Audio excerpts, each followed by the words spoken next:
Ever get that feeling where you look at your paycheck, you look at your savings account, and you just kind of wonder, where did it all go? Well, today we are going to tackle that exact feeling. We're going to break down how you can actually hit that 20% savings goal. And here's the best part, without some crazy punishing budget. Wow, this quote from Mona Corboy, it really hits home, doesn't it? It's that feeling we all know. You finally get that raise you've been working so hard for. You're technically making more money than ever before, but when you look at your bank account, it feels like you're just stuck in the same place. Yeah? Sound familiar? If you feel like you're on a financial hamster wheel, running faster and faster but not actually going anywhere, I promise you, you are so not alone. It's an incredibly common feeling, and it actually has a name. The culprit behind this whole thing is what we call lifestyle creep. You can think of it like a sneaky little thief. It's that habit our expenses have of just expanding to meet whatever our income is, and it happens so slowly we barely even notice it. So let's break down what that actually looks like. See, it's never one giant, irresponsible purchase that gets us into trouble. It's always the small stuff. It's the little gradual upgrades. You swap your $12 face wash for the $35 one because you deserve it. You start by lunch at work a few more times a week. You do a little $200 shopping trip because why not? Each one feels totally harmless, but you add them all up, and that's it. That's why your savings account is just stuck. But hold on, because this isn't just about making bad spending choices. There's actually a much deeper psychological reason that it's so hard for us to save money, even when we know we should. It's called the knowledge action gap. I mean, this is the million-dollar question, isn't it? We all know the rules, we read the articles, we hear the advice, we know we should be saving, but actually putting that knowledge into practice feels like a completely different universe. So what's stopping us? Well, it turns out research gives us a really great way to understand this. A study that looked into the finances of Gen Z perfectly shows this disconnect, this huge gap between our financial knowledge on one side and our actual financial behavior on the other. Okay, let's break this down. It's actually super simple. Financial literacy is just what you know about money.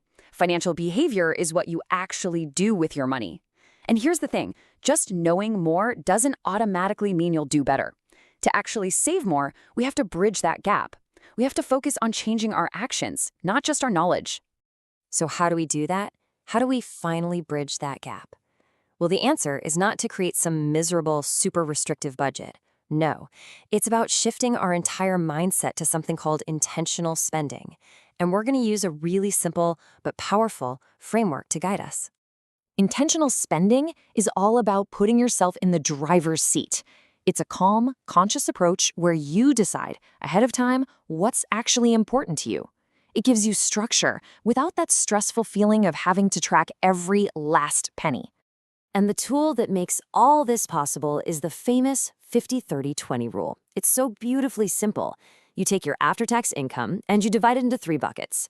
50% for your needs, the absolute essentials, 30% for your wants, the fun stuff, and a non-negotiable 20% for savings. Let's put some real numbers on this to make it clear. Let's say you take home about $3,500 a month. Okay, so half of that, $1,750, goes to your needs. We're talking rent, groceries, student loans. Then 30%, a little over $1,000, that's for your wants, dining out, shopping, hobbies. And that amazing game-changing 20%, that's $700, goes straight to building your future, whether that's an emergency fund or a down payment. Okay, so that all sounds great in theory, right? But how do you actually make this happen week after week, month after month?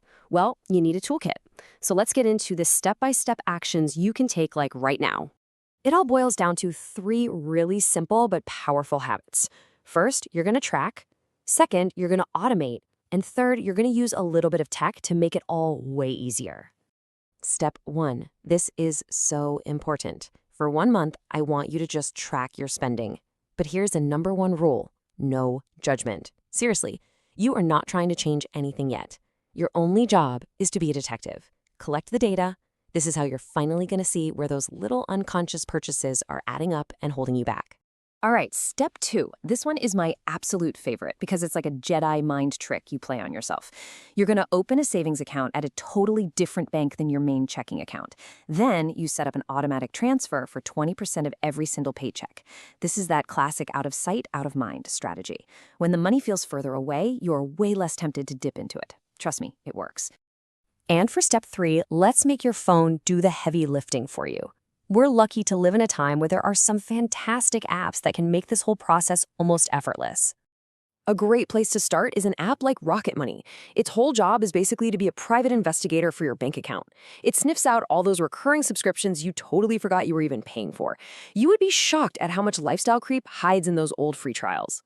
Now, if you're ready to go all in on that intentional spending mindset, you have to check out YNAB. That's short for You Need a Budget. Its entire philosophy is that you give every single dollar a job. It forces you to be so deliberate about where every cent is going before you spend it. Or maybe you're the kind of person who just wants to see the big picture all in one place. If that's you, an app like Monarch is incredible. It's like having this beautiful, clean command center for your entire financial life. All your accounts, your net worth, everything, right there. So we've got the framework, we've got the tools, but there's one last piece of the puzzle. And honestly, it might be the most important one. And that's your mindset. Because starting this stuff is one thing, but sticking with it, that's the real challenge. And when it comes to money, patience is absolutely the name of the game. You want to know the real secret to making this last? Set small, winnable goals. Things you can actually hit in, say, 3 months. Nailing those little goals is what builds your confidence and gives you the momentum to keep going. And please, remember, you are a human being. You are going to slip up. Perfection is not the goal here. Progress is the goal.